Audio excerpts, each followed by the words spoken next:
আজকে আমি চিংড়ি মাছ দিয়ে কচুর শাক করব। আমি কচুগুলোকে কেটে নিয়েছি।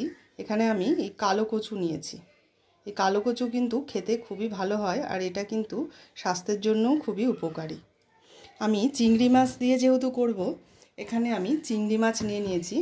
কিন্তু আজকে আমি না ছোট চিংড়িটা পাইনি, তাই এরকম বড় সাইজের চিংড়ি মাছটাই আনতে হয়েছে। এটাকে আপনারা বেছে দু টুকরো করে নিতে পারবেন। আর কারণ কচুর শাকের সঙ্গে চিংড়ি মাছটা ছোট হলে সেটা মুখে পড়লেই বেশি ভালো লাগে, এত বড় চিংড়ি মাছ কিন্তু খুব একটা ভালো লাগে না, তাই আমি এটাকে মাঝখান থেকে দু টুকরো করে নেব। কচু শাকটা এবারে আমি জলের মধ্যে ভাপিয়ে নেব। তার আগে বলে দিই যে কচুর শাক কিন্তু অনেকেই আছে যে বলে কচুর শাক গলা চুলকায় কচুর শাক খেলে, কিন্তু এই পদ্ধতিতে করলে কিন্তু কচু শাক খেলে কিন্তু একেবারেই গলা চুলকবে না। তার জন্য আমি প্রথমে একটা কড়াইতে জল গরম করতে বসিয়েছি, আর এতে আমি ঠিক পাতিলেবুর 2 চিলতে নিয়ে নিয়েছি। এবার আমি এতে পাতিলেবুর রসটা দিয়ে নেব।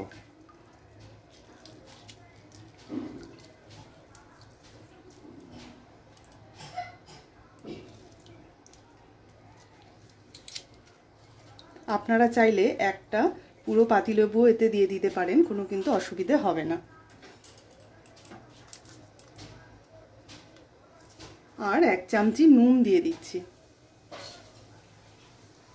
এই জলের মধ্যে আমি কচুগুলোকে দিয়ে দেব ভাপাতে।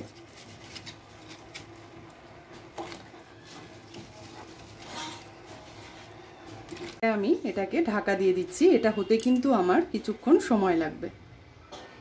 চলুন একটা ছাড়িয়ে দেখাই। মাথাটাকে এরকম বাদ দিয়ে দিলাম আর খোলাটাকেও ছাড়িয়ে নেব।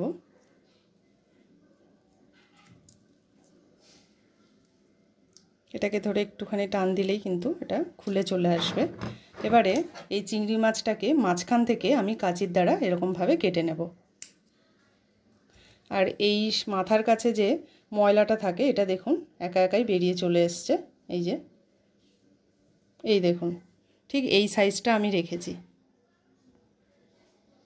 এই দেখুন কচুর শাকটাকে সেদ্ধ করার পরে আমি এরকম একটি স্টিলের ফুটো ফুটো পাত্রে এটাকে রেখেছি জল ঝরানোর জন্য। দেখুন কতটা জল কিন্তু এখান থেকে বেরিয়েছে।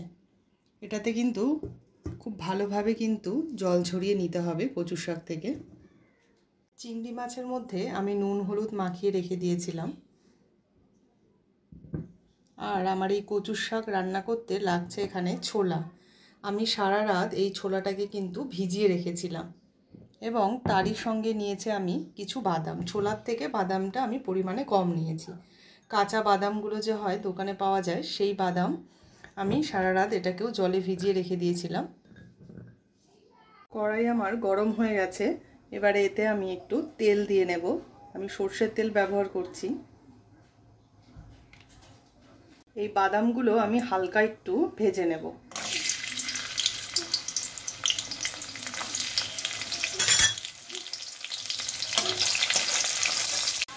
এই দেখুন আমার বাদামটা ভাজা হয়ে গেছে। এরকম হালকাভাবে আমি বাদামটা ভেজে নিয়েছি। তেলের মধ্যেই এবারে আমি চিংড়ি মাছগুলো ভেজে নেব।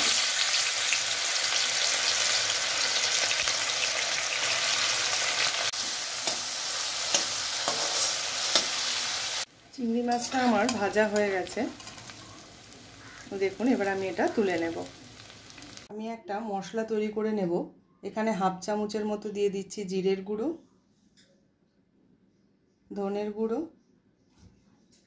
আর দিয়ে দিচ্ছি হলুদ গুঁড়ো। সামান্য পরিমাণে জল ব্যবহার করছি। দিয়ে এটাকে আমি খুব ভালোভাবে মিশিয়ে নেব।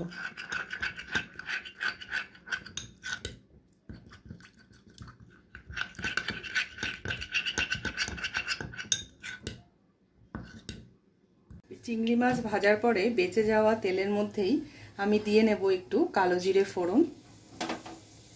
এরই সঙ্গে দিচ্ছি একটা তেজপাতাকে একটু ছোট্ট করে নিয়েছি, আর দিয়ে দিচ্ছি একটা শুকনো লঙ্কা। 5-6টা রসুন আমি এরকমভাবে ছোট ছোট করে কুচিয়ে নিয়েছি।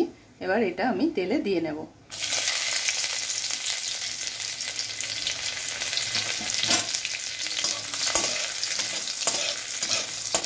রসুনটা আমার ভাজা হয়ে গেছে। এবার যেই মশলাটা আমি তৈরি করে নিলাম সেটা এখানে দিয়ে নেব।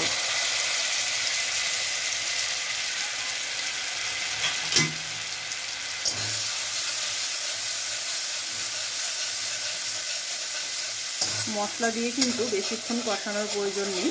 আমি এবার এতে কচুর শাকটা দিয়ে নেব। এবারে এখানে আমি কচুর শাকটা দিয়ে নিচ্ছি।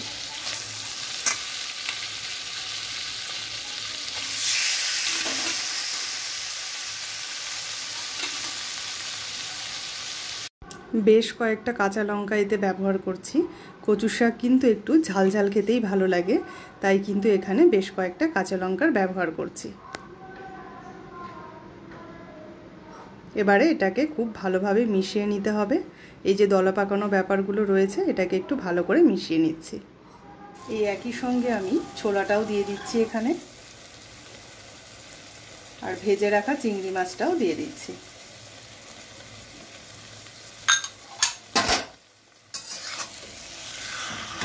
এবার এটাকে খুব ভালোভাবে মেশাতে হবে।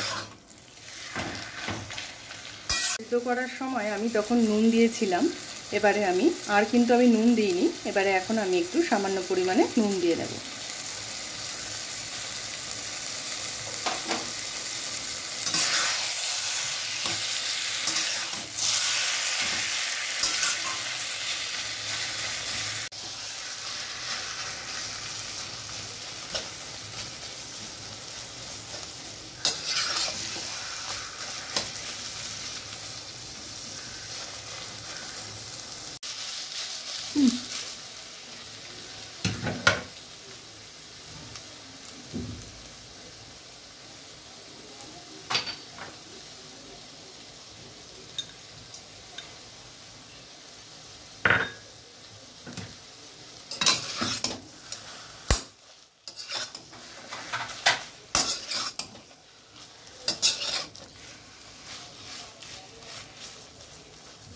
চিংড়ি মাছ দিয়ে কচু শাক কিন্তু আমার একেবারেই তৈরি হয়ে গেছে।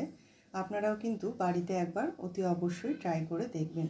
আশা করি আপনাদের কিন্তু খুবই ভালো লাগবে এই রেসিপিটি।